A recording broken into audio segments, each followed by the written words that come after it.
JD online पाठशाला पर स्वागत है आप सभी का। आज के इस वीडियो में गणित कक्षा 10 प्रश्नावली 12.2 के प्रश्न संख्या 6 को हल करेंगे। वीडियो शुरू करने से पहले यदि आपने हमारे यूट्यूब चैनल को सब्सक्राइब नहीं किया हो तो सब्सक्राइब करें और बेल आइकन प्रेस कीजिए कि आपको हमारे नोटिफिकेशन मिलते रहे। सबसे पहले हमारा जो सवाल है उस बारे में जानते हैं कि सवाल में क्या पूछा गया है, क्या पूछा जा रहा है। जो दिया गया मान है 15 सेमी त्रिज्या वाले एक वृत्त, त्रिज्या है 15 सेमी की वृत्त की कोई जीवा केंद्र पर 60 डिग्री का कोण अंतरित करती है। केंद्र की जो जीवा है केंद्र पर जो 60 डिग्री का कोण अंतरित करती है वो कोई जीवा है। संगत लघु और दीर्घ वर्तखंडों के क्षेत्रफल ज्ञात कीजिए। हमें क्या करना है, संगत लघु और वर्तखंड का क्षेत्रफल ज्ञात करना है। इसमें हमें एक मान ये भी दिया गया है कि हमें पाई का मान 3.14 और √3 का मान 1.73 का प्रयोग करना है। ठीक है, तो ये हमारा प्रश्न है। हमें जो प्रश्न में दिया गया है वो दिया गया है वृत्त की त्रिज्या r बराबर 15 सेमी, जीवा द्वारा केंद्र पर अंतरित कोण थीटा बराबर 60 डिग्री। तो सबसे पहले हम जो ज्ञात करेंगे वो संगत लघु वर्तखंड का क्षेत्रफल ज्ञात करेंगे। जो सूत्र है हमारा इस प्रकार से, पाई r² थीटा बटे 360 डिग्री माइनस r² बटे 2 साइन थीटा। ठीक है, यहाँ पर अपने पास में साइन थीटा में थीटा का जो मान रखेंगे वो हम 60 डिग्री रखेंगे। तो साइन 60 का जो मान होता है, साइन 60 बराबर कितना होता है, √3/2 होता है। यही मान हम यहाँ पर रखेंगे। ठीक है, पाई का मान हमें 3.14 रखना है और त्रिज्या हमारी दी गई है। तो पाई का मान हम रखेंगे 3.14 गुणा जो त्रिज्या है वो है 15 सेमी, तो त्रिज्या का वर्ग 15 × 15 गुणा थीटा का मान है 60 डिग्री बटे 360। ठीक है, उसके बाद में आगे है माइनस r²। क्या है, 15 × 15 त्रिज्या का वर्ग बटे 2 गुणा साइन थीटा की जगह हम साइन थीटा की जगह 60 रखेंगे और 60 का साइन 60 का मान होता है √3/2। ठीक है, उसके बाद में हम प्रश्न को हल करने के लिए यहाँ से विभाजित कर लेंगे 0 से 0 और 36 को 6 से विभाजित करेंगे 6 बार। ठीक है, आगे यहाँ पर √3/2 है तो इस √3 की जगह क्या रखेंगे हम, √3 बराबर रखेंगे हम 1.73। √3 बराबर 1.73 हम मान रखेंगे। तो 15 को 15 से गुणा किया तो 3.14, 15 पर 75 का 5 हासिल का 7, 15 और 7 22, 225 बटे 6 गुणा यहाँ पर भी 225, यहाँ माइनस का चिन्ह आएगा 225 बटे 2 गुणा 1.73/2। यहाँ पर हमने √3 का जो मान रखा है वो 1.73 रखा है। अब इस संख्या में भी 225 है और इसमें भी 225 है, तो 225 हम बाहर कॉमन ले लेते हैं। 225 हमने बाहर कॉमन ले लिया गुणा 3.14 में हम क्या करेंगे, 2 का भाग दे देंगे और इसमें भी 2 का भाग दे देंगे, 3 में भी 6 में भी। तो 6 में 2 का भाग दिया 3 बार और इसमें भाग देते हैं 3.1, 0.5 और 7, 1.57 बार भाग जाता है। उसके बाद में माइनस 1.73 है यहाँ पर। ठीक है, और 1.73 और यहाँ पर है 2 और यहाँ पर भी है 2, तो ये हो जाएंगे 4। तो 1.73/4। ठीक है, अब इनको हम आगे इन दोनों का लघुत्तम लेकर विभाजित करेंगे। यहाँ से 3 और 4 दोनों का लघुत्तम ले लेंगे। बाहर 225 है, 3 और 4 का लघुत्तम जो आएगा 12 आएगा। 3 का भाग 12 में 4 बार जाता है और 4 को 1.57 से गुणा करेंगे। तो 1.57 को गुणा करेंगे 4 से, माइनस उसके बाद में 1.73 है, 1.73 को गुणा करेंगे। 4 का भाग 12 में 3 बार जाता है तो 3 से गुणा कर लेंगे। इसके आगे इन दोनों का गुणनफल कर रहे हैं 225 बटे में अपने पास में 12 है। 4 को 7 से गुणा किया, 7 चौक 28, 4 को 5 से किया, 4 पंजो 20, 20 और 2 22 हासिल के 2 दशमलव लग जाएगा, 4 और 2 6, 6.28 माइनस 3 को 1.7 से इनसे गुणा करेंगे तो 3 तिया 9, 3 को 7 से गुणा किया, 7 तिया 21 बचे 2, 3 एकम 3, 3 और 2 5, 5.19 अपने पास में इनका गुणनफल आया है। अब इसके बाद में हम 225 6.28 में से 5.19 को हम कम करेंगे तो 8 में से 9 को कम किया, हाँ नहीं जाता, एक हासिल लेकर 18 में से 9 हुए तो 9 बचे, ठीक है। उसके बाद में यहाँ 1 बचा, 1 में से 1 गए 0, दशमलव यहाँ पर है 6, 6 में से 5 गया 1, तो 1.09 बटे 12 ये अपने पास में संख्या आई है।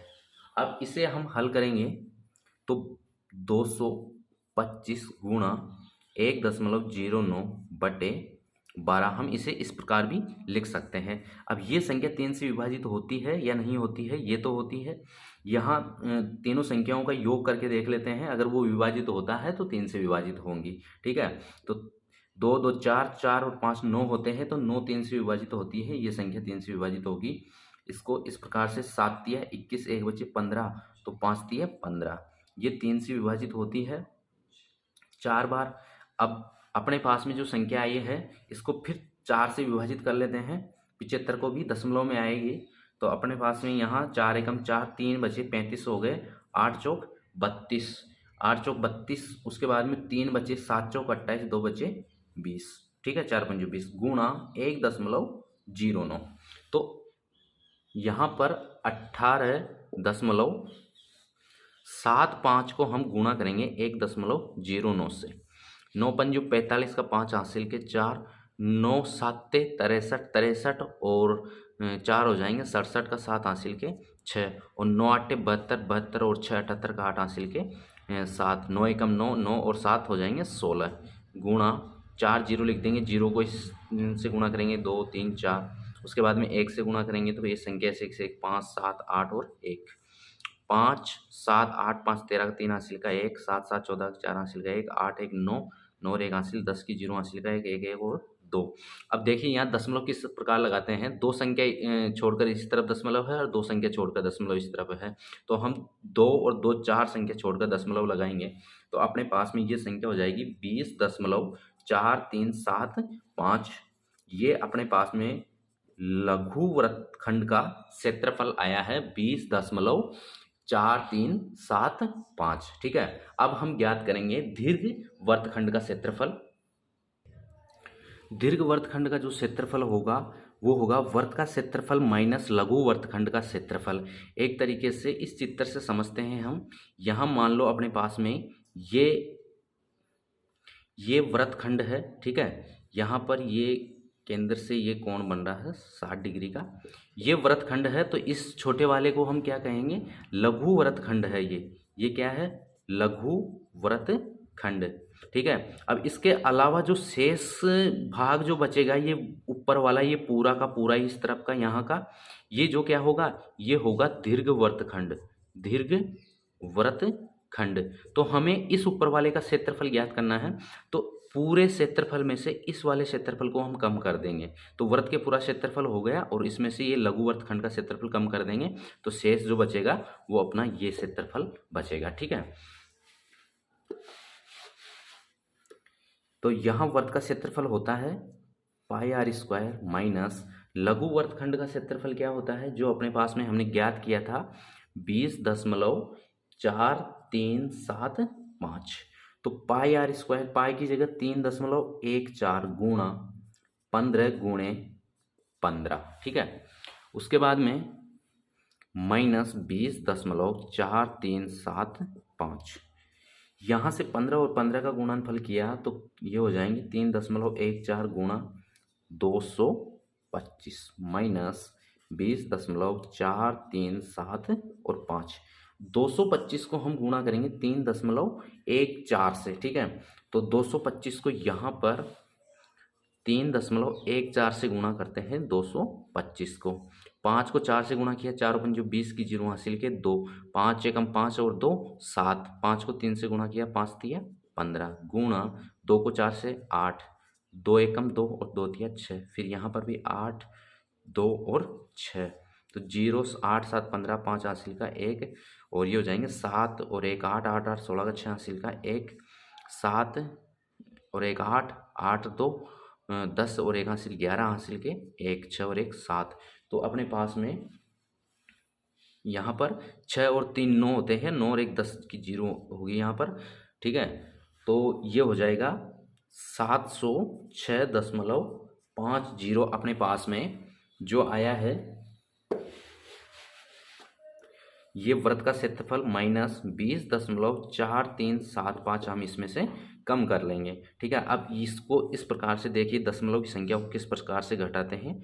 यहाँ 0 मान लेंगे इसके पीछे की संख्या में, और ये हो जाएगा 20.437 और 5। यहाँ पर 0 जितने भी है इनमें इस तरफ से पहले इसमें से हासिल लेंगे, तो यहाँ लेने के बाद में ये 10 होते हैं, तो 10 में से इस तरफ ले लिया तो ये 9, फिर इसमें से इस तरफ ले लिया हासिल, तो ये भी हो गए 9 और ये हो गए 10, तो 10 में से 5 गए 5, 9 में से 7 गए तो 2, और 9 में से 3 गए 6, यहाँ पर 4 बचे थे, ठीक है, तो 4 में से 4 गए 0 दशमलव, 6 में से 0 गए 6, और यहाँ 0 है, 0 में से 2 नहीं जाते, 1 हासिल लिया हमने, तो ये हो गए 10, 10 में से 2 गए 8, और यहाँ 6 बचे, तो 6 ऐसे कैसे लिख देंगे, ठीक है। तो 686.0625 जो है अपने पास में वर्ग सेमी, ये आया है।